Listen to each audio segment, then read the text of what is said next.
अब ये जो CPU फ़ैन दिख रहा है, अब इसको वापस से ऐसे लगा देंगे तो ये इंस्टॉलेशन प्रोसेस हो गया। और क्या, बस ये 4 स्क्रू है, इसको कस दीजिए, काम हो जाएगा आपका। ठीक है, पहले चारों घाट को देख लेना कि वो एडजस्टेड है कि नहीं। अच्छा, इसको कस देंगे बाद में। अब आगे का चीज़ बताते हैं। देखो यहाँ पे एक CMOS बैटरी दिख रहा होगा तुमको, इसको बोलते हैं CMOS बैटरी। यहाँ पे दिख रहा है छोटा सा बैटरी, ये गौर से देखो, CMOS बैटरी वाला भी। ये बैटरी होता है, ये छोटा सा बैटरी दिख रहा है। इसमें देखो यहाँ पर है, जैसे कंप्यूटर जब चालू करते हो ना, ज़रूरी नहीं कि सारा कंप्यूटर इंटरनेट से कनेक्टेड रहता है। ठीक है, तो उसमें डेट टाइम पकड़ के रखता है ना कि अभी इतना बज रहा है, इतना घंटा हो रहा है। ठीक है ना, तो यही बैटरी आपका वो होल्ड करके रखता है, वो मेमोरी टाइम जो चल रहा है कंटिन्यूस, वो यही बैटरी होल्ड करके रखता है। ठीक है, और ये बैटरी जब निकाल लोगे तो वो होल्ड वाला जो टाइम है वो हट जाता है। समझ में आया? और ये बैटरी कैसे चार्ज होता है? मदरबोर्ड से चार्ज हो जाता है और खुद ही वो उसको देते रहता है, मेमोरी रखता है उसका टाइम का। ठीक है, अब नेक्स्ट चीज़ पे चलते हैं। ये CMOS बैटरी, ये समझ में आ गया इसका, और इसका CMOS बैटरी यहाँ पर है। ठीक है, अब दिख रहा है ये वाला पार्ट, ये वाला पार्ट दिख रहा है, इसको बोलते हैं नेटवर्क कार्ड। वाईफाई जो आपका सिस्टम में रहता है ना, नेटवर्क जिससे आता है आपका सिस्टम में, ये वाईफाई अडेप्टर इसको बोल सकते हो एक तरह से। ठीक है, इंटरनेट जो आप चलाते हो वाईफाई से कनेक्ट करते हो, वही ये वाईफाई वाला पार्ट है, ये वाला। इसमें भी देखो लगा हुआ है, सेम चीज़ है ना, दिख रहा है। अब देखो ये हार्ड डिस्क के बारे में हम बताते हैं। हार्ड डिस्क कहाँ है? हार्ड डिस्क वो वाला CPU यूनिट होता है इसमें। ठीक है ना, 3 प्रकार का परमानेंट स्टोरेज वाला मेमोरी होता है। ये हो गया आपका SSD, सॉलिड स्टेट ड्राइव। ठीक है, ये आपका मेमोरी होल्ड करके रखता है, मतलब कोई भी चीज़ आप फोटो वीडियो रखते हो ना, ये परमानेंटली रखता है। ठीक है, रैम क्या करता है, वो जब कंप्यूटर चलता है ना तो उसको प्रोसेसर में लोड करके देता है। ठीक है, जैसे आप कोई एप्लीकेशन चला रहे हो, ठीक है, तो एप्लीकेशन ये देखो काफ़ी स्लो होता है। अब इससे तुम मेमोरी निकालोगी ना तो बहुत टाइम लगेगा उसको निकालने में। ठीक है, मतलब जो प्रोसेसर के सामने ये काफ़ी स्लो है, तो रैम क्या करता है ना, इसको पहले से ही वो डेटा निकाल देता है। जैसे आप विंडोज़ चला रहे हो तो विंडोज़ को पहले ही इस रैम में लोड कर लिया। रैम थोड़ा फास्ट मेमोरी होता है और वो डायरेक्ट प्रोसेसर को दे देता है, तो फास्ट आपका काम करने लगा। तो वही जो स्पीड का जो प्रॉब्लम है इसको सॉल्व करता है। ठीक है, तो जैसे कोई भी बड़ा एप्लीकेशन चला रहे हो, मल्टीटास्किंग कर रहे हो, तो एक साथ क्रोम चला रहे हो, कभी गाना सुन रहे हो, तो सारा जो एप्लीकेशंस है वो आपका रैम में ही प्री लोड होता है। और नेक्स्ट टाइम जब भी वो एप्लीकेशन तुम चलाओगे ना बंद करके, तो तुम्हारा रैम से तुरंत निकल के आ जाएगा। ठीक है, और इसमें टाइम लगता है, इससे लेकर आने में टाइम लगता है। तो आपका जो ये स्मूथ प्रोसेस जो चल रहा है, इसमें वो रैम आपका मदद करता है। समझ में आ गया? हाँ, तो ये हार्ड डिस्क हो गया, ये एक प्रकार का, इसको बोलते हैं सॉलिड स्टेट ड्राइव। ठीक है, ये मेमोरी को स्टोर करके रखता है। ये कितना GB का है? 480 GB का है, दिख रहा है। और ये एक SATA टाइप का हार्ड डिस्क है। ठीक है, SATA, ये 2.5 इंच का रहता है। ठीक है, अब देखो एक प्रॉपर हार्ड डिस्क जिसमें प्रॉपर डिस्क रहता है, वो हार्ड डिस्क देखो यहाँ पर लगा होगा, यहाँ पर देखो, ये दिख रहा है बड़ा सा, ये वाला, इसके अंदर डिस्क रहता है, एक्चुअल में CD रहता है। वो CD पे ही डेटा लिखाता है और इसके अंदर रहता है। ठीक है, और एक तीसरा प्रकार का देखो, ये है NVMe वाला, ये भी SSD ही है, निकाल कर दिखाते हैं। तीसरा प्रकार का नया जो जनरेशन आ गया है वो चिप पर काम करता है। इसको कैसे इंस्टॉल करते हैं? देखो यहाँ पे स्क्रू है, इसको खोलना होता है पहले। ठीक है, ऐसा नहीं, इसमें देखो यहाँ पे नहीं लगा हुआ है, दिख रहा है? यहाँ पे भी NVMe लगा सकते थे आप, लेकिन नहीं लगाया गया है। ये सबसे महंगा आता है, सबसे महंगा ये आता है, उसके बाद ये आता है, उसके बाद तीसरा नंबर पे ये आता है, ये जो हार्ड डिस्क बड़ा सा देखे ना। अब तुम ही बताओ ये महंगा क्यों है? क्यों महंगा है? क्योंकि ये छोटा है और सबसे तेज भी है, सबसे फास्ट भी है। इसको बोलते हैं solid state drive, NVMe type का है। ठीक है, और ये भी सॉलिड स्टेट ड्राइव है, देखो SSD लिखा हुआ है ना, ये लेकिन SATA टाइप है।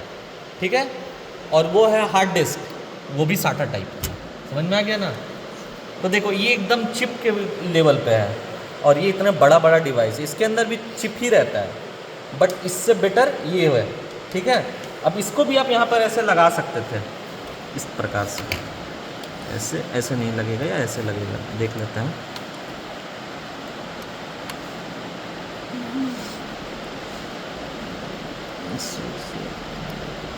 हाँ इस साइड से लगेगा, सॉकेटे गलत दिया था लेकिन नहीं ठीक है, ऐसे लगा कर यहाँ पे स्क्रू दिख रहा है ना, इसको कस देंगे ना तो ये SSD इसमें आ गया, पावर अब इसमें चलेगा, ठीक है। और ये वाला चीज़ इसमें भी इंस्टॉल कर सकते हो आप, ठीक है ना। ये जो बड़ा सा दिख रहा है ना कनेक्टर, ये इसमें घुसा दो और ये वाला छोटा वाला इसमें घुसा दो, देख लेना पोलरिटी उसी हिसाब से लग गया, ये लग गया ना इसमें। और ये भी इसमें लग सकता है, कैसे लगेगा, इसको ऐसे खोलो और इसको ऐसे डालकर घुसा दो, घुस गया ना। अब इसमें एक कैडी होता है, कैडी छोटा सा, उसी में ये लग कर इसमें घुस जाता है, ठीक है। और स्क्रू से चारों तरफ से कसा जाता है, समझ में आ गया। तो ये और ये NVMe वाला और ये तीनों में देखो सबसे महंगा ये होता है और सबसे तेज भी ये होता है, ठीक है। और ये मिडिल में आता है और वो सबसे स्लोएस्ट होता है। मिडिल में नहीं बोल सकते हैं, ये भी काफ़ी अच्छा होता है। ये दोनों SSD कैटेगरी के हैं, तो ये दोनों इससे बहुत फार बेटर है, ठीक है ना। और ये काफ़ी स्लो है क्योंकि इसके अंदर ना एक CD चलता है, समझ गए ना। पहले जो हम लोग ज़माना में CD का यूज़ करते थे डेटा स्टोर करने में, ठीक है, तो CD काफ़ी स्लो होता है, ठीक है ना, क्योंकि उसके अंदर एक्चुअल में CD घूम रहा है और उसमें डेटा को रख रहे हैं। जैसे फ़ोटो वीडियो आपका नहीं होता है, वही सब ना आप रखते हो कंप्यूटर में, तो वो सब जाकर यही सब में स्टोर होता है, ठीक है। आपका फ़ोन है तो फ़ोन में छोटा सा मेमोरी चिप आता है, ठीक है, उसमें स्टोर हो जाता है। इसके लिए ये सब आ गया। और जैसे जैसे टेक्नोलॉजी बढ़ रहा है वैसे वैसे देखो चीज़ों का साइज घटते जा रहा है कि नहीं। तो यहाँ तक समझ गए आप लोग मेमोरीज़ के बारे में। ये परमानेंट मेमोरी हो गया और ये टेम्पररी मेमोरी है। ये रैम था, बताया था ना, ये टेम्पररी मेमोरी है। ये कुछ क्षणों के लिए ही स्टोर करके रखता है जब तक आपका कंप्यूटर चल रहा है। जैसे ही कंप्यूटर को बंद करोगे तो इसमें से सारा मेमोरी उड़ जाता है, वैनिश हो जाता है, इसीलिए इसको वोलेटाइल मेमोरी बोलते हैं। वोलेटाइल मतलब इसके अंदर का डेटा उड़ जाना, समझ गए। अब नेक्स्ट चीज़ पे चलते हैं। अब देखो ये सारे दिख रहे हैं यहाँ पे USB पोर्ट्स हैं जो एक्सटर्नल डिवाइसेस होते हैं, जैसे हो गया प्रिंटर हो गया, मोबाइल को कनेक्ट करना है और भी बहुत सारी चीज़ें होते हैं, वो सब यहाँ से कनेक्ट होता है, ठीक है। अब इसका भी अलग अलग टाइप्स हैं। एक टाइप USB टाइप 2 होता है, एक USB 3 होता है, ठीक है ना। USB 3 अभी 3rd जनरेशन उसको बोलते हैं, तो वो ज़्यादा बेटर परफॉर्म करता है USB 2 के कंपेरेटिव, ठीक है। आपका जो पेन ड्राइव होता है, पेन ड्राइव भी परमानेंट स्टोर करके रखता है, लेकिन ये पोर्टेबल है। पोर्टेबल क्यों है? क्योंकि इसमें हम फोटो वीडियो लेकर आएँ और इसको यहाँ से निकाल कर किसी भी कंप्यूटर में डाल सकते हैं। अब कोई बोलेगा आपको कि बार बार आप ये हार्ड डिस्क को निकालो दो, ये तो आपके लिए बहुत हेवी काम हो जाएगा ना, तो इसीलिए पेन ड्राइव बना है। ये पोर्टेबल है, ये तुरंत डालो, इसमें डेटा डालो और लेकर कोई दूसरे कंप्यूटर में लेकर चले जाओ, ठीक है ना। तो ये भी एक परमानेंट स्टोरेज वाला डिवाइस है। तो परमानेंट में कौन कौन सा आया? ये हार्ड डिस्क आया, ये पेन ड्राइव आ गया और ये आपका ये सॉलिड स्टेट ड्राइव हो गया। ये NVMe टाइप है और ये SATA टाइप है और ये पेन ड्राइव है। ये तीनों आपका परमानेंट मेमोरी में आता है, ठीक है। और ये भी परमानेंट मेमोरी में आता है, ये जो ऐसे बड़ा सा दिखाए थे ना वो। और ये होता है टेम्पररी मेमोरी में। ये हो गया रैम और ये हो गया लैपटॉप का रैम। देखो लैपटॉप का रैम कितना छोटा है डेस्कटॉप के कंपेरेटिव, ठीक है कि नहीं। यहाँ तक क्लियर है। अब देखो ये एक पार्ट दिख रहा होगा तुम्हें, पूछोगे ये क्या पार्ट है? ये पार्ट है CD ड्राइव, ठीक है। इसमें ना CD डालते हैं, यहाँ से एक बटन होता है, इसको प्रेस करोगे ना ये CD का डिस्क बाहर आएगा और उसमें CD डालोगी और वो डाल दोगे अंदर। अब इसमें एक्चुअल में डिस्क रोटेट करता है और उससे डेटा फेच करता है और ये केबल के माध्यम से यहाँ से केबल लगता है, ये दोनों क्लिप लगता है इसमें और ये डेटा मदरबोर्ड में आया CD में, CD से डेटा, और ये तुम उसमें से जो भी डेटा है उसको देख सकती हो, जो भी इसमें डेटा पड़ा हुआ है, ठीक है। तो एक बेसिक कॉन्सेप्ट हम बता दिए और देखो कुछ और पोर्ट्स के बारे में हम बताते हैं, ठीक है। जैसे यहाँ पर देखो कुछ पोर्ट्स है, ये देखो ये इसको बोलते हैं VGA पोर्ट, ठीक है।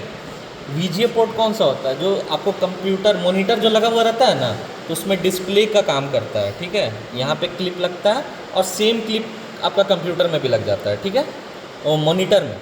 तो इसमें जो डिस्प्ले आना है इससे वो मॉनिटर में दिखता है, ठीक है। ये हो गया HDMI पोर्ट, ये भी इसी की तरह काम करता है, बट इन दोनों में एक डिफरेंस है, ये ऑडियो, ये वाला ऑडियो नहीं भेजता है, लेकिन ये ऑडियो के साथ भेजता है, ठीक है। और गाना सुनने के लिए आप ये हेडफोन जैक का इस्तेमाल कर सकते हो, लंबा सा नहीं आता 3.5 mm जैक, तो इसमें लगाओगे तो गाना भी सुन सकते हो, ठीक है। उसके बाद आगे ये वही वाला USB पोर्ट, और ये देखो इसको बोलते हैं ईथरनेट पोर्ट। ये इसमें यदि वो क्लिप लगाओगे ना RJ45 कनेक्टर, तो उससे इंटरनेट चलेगा, ठीक है। समझ में आ गया? बंद करो।